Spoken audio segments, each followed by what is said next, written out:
Bienvenue dans l'émission Saveurs divines. Cette bonne nouvelle du royaume sera prêchée dans le monde entier pour servir de témoignage à toutes les nations.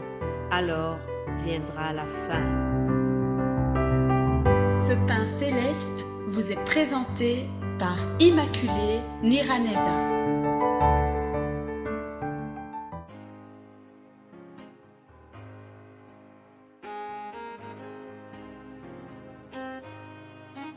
Je vous salue très chers amis à l'écoute de cette émission Saveurs divines. Merci Seigneur pour cette nouvelle journée qui s'offre à nous. C'est ici la journée que l'Éternel a faite. Qu'elle soit pour nous un sujet d'allégresse et de joie. Alléluia. Je souhaite que cette journée soit vraiment remplie de bénédictions pour toi qui écoutes ce message. Je vous propose aussi de lire, pour commencer, lisons le psaume 119. Prenez l'habitude que chaque jour, en tout cas souvent, je commence par quelques versets des psaumes. Je trouve qu'ils sont remplis de trésors. Les psaumes sont vraiment des textes qui sont très riches et je vous invite à les ouvrir souvent. Prenez l'habitude d'aller dedans, il y a des trésors cachés dans le livre des psaumes. Alors lisons le psaume 119, 3 versets qui commencent. Il est écrit « Heureux ceux qui sont intègres dans leur voie, qui marchent selon la loi de l'Éternel. Heureux ceux qui gardent ses préceptes, qui le cherchent de tout leur cœur, qui ne commettent point d'iniquité et qui marchent dans ses voies. » Ils sont heureux, les personnes qui sont intègres. Ils sont heureux des personnes qui gardent les lois ou les préceptes de Dieu et qui cherchent à les obéir de tout leur cœur. Nous sommes heureux, chers amis, si nous cherchons à ne pas commettre l'iniquité et si nous cherchons à marcher toujours dans la voie de Dieu.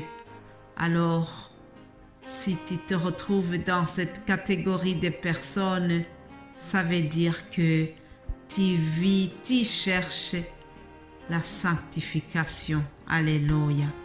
Tout doucement, j'arrive donc au thème de notre semaine et le titre d'aujourd'hui c'est « La sainteté vient de lui ». La sainteté vient de lui. Et lui, c'est bien sûr Jésus-Christ ou Dieu. Mettez ce que vous voulez. En tout cas, sachez que la sainteté vient de Dieu, vient de Jésus-Christ. C'est lui qui nous sanctifie. Je vous invite à ouvrir encore une fois nos Bibles et lisons dans 1 Pierre, chapitre 1, au verset 14 à 16. C'est donc Pierre qui écrit. Il dit « Comme des enfants obéissants, ne vous conformez pas aux convoitises que vous aviez autrefois quand vous étiez dans l'ignorance. Mais puisque celui qui vous a appelé est saint, vous aussi soyez saints dans toute votre conduite, selon qu'il est écrit « Vous serez saints car je suis saint ». Je répète cette dernière partie, vous serez saints car je suis saint. C'est d'ailleurs ici que j'ai tiré le titre d'aujourd'hui. Mes bien-aimés de Dieu, sachez que lorsque nous choisissons de mener une vie de sainteté, c'est que nous devenons obéissants. Nous sommes des enfants qui obéissent à la volonté de leur Père céleste.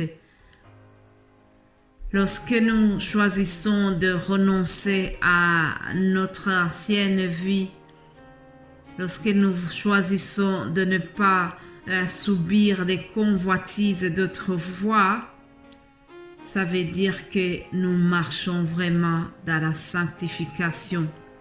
Vous savez, il y a eu la vie avant notre conversion, puis il y a la vie après notre conversion.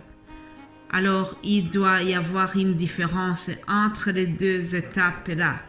Vous savez, lorsque quelqu'un reçoit Jésus-Christ dans son cœur et qui se convertit, qui renonce au péché, il y a certaines choses qui le dégoûtent. Je dirais que on devient un peu comme une femme enceinte.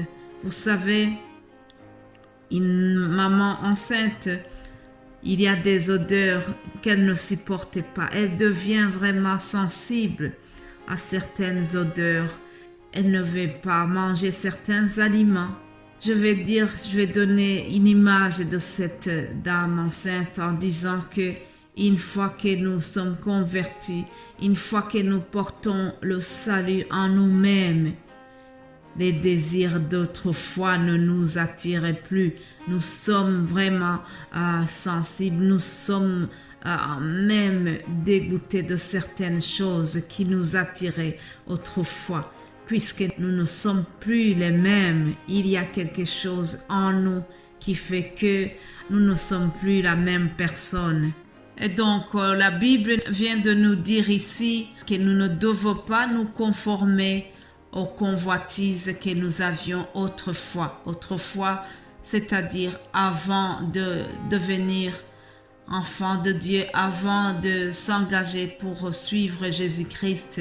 À ce moment, nous vivions dans l'ignorance, dit la Bible.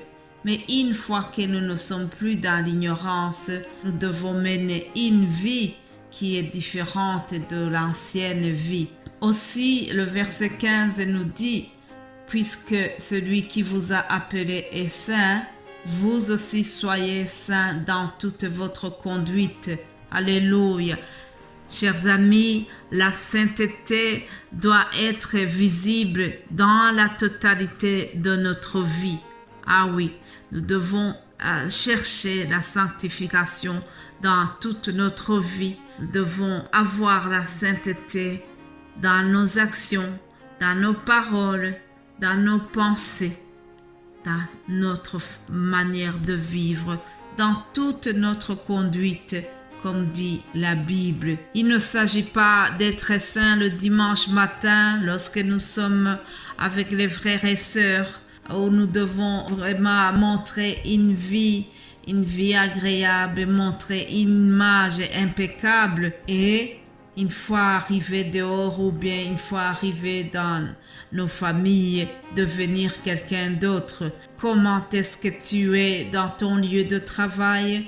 Comment est-ce que tu te comportes en dehors des gens qui ne sont pas chrétiens comme toi? Là-bas aussi, tu dois mener une vie de sainteté. C'est ça que Dieu nous demande de faire. Nous devons être saints dans toute notre conduite, dit le verset de la Bible que je viens de lire. Alors, pourquoi est-ce que les chrétiens doivent mener une vie de sainteté dans toute leur conduite? Il y a une raison. La réponse à cette question, c'est ce que nous trouvons dans 1 Pierre chapitre 2. 1 Pierre chapitre 2, il est écrit « Vous, au contraire, vous êtes une race élue, un sacerdoce royal, une nation sainte, un peuple acquis, afin que vous annonciez les vertus de celui qui vous a appelé de ténèbres à son admirable lumière. » Alléluia. Mais bien-aimés de Dieu, nous devons savoir que nous sommes un peuple acquis. Alléluia. Nous sommes un peuple qui a été mis à part pour Dieu. Nous sommes une race élue, une nation sainte. Alors pourquoi est-ce que Dieu a fait de nous une race élue? Pourquoi est-ce qu'il nous a mis à part? Chers amis, ce n'est pas pour nous taire, mais il y a une chose à faire, il y a une raison. La Bible vient de nous donner la réponse. Il est écrit, c'est pour que nous puissions annoncer les vertus de celui qui nous a retiré des ténèbres à la lumière. Alléluia. Je termine ici et Dieu voulant, nous allons nous retrouver demain matin pour continuer. En attendant, je vous souhaite de passer une agréable journée. Soyez bénis au nom de Jésus-Christ. Alléluia. Amen.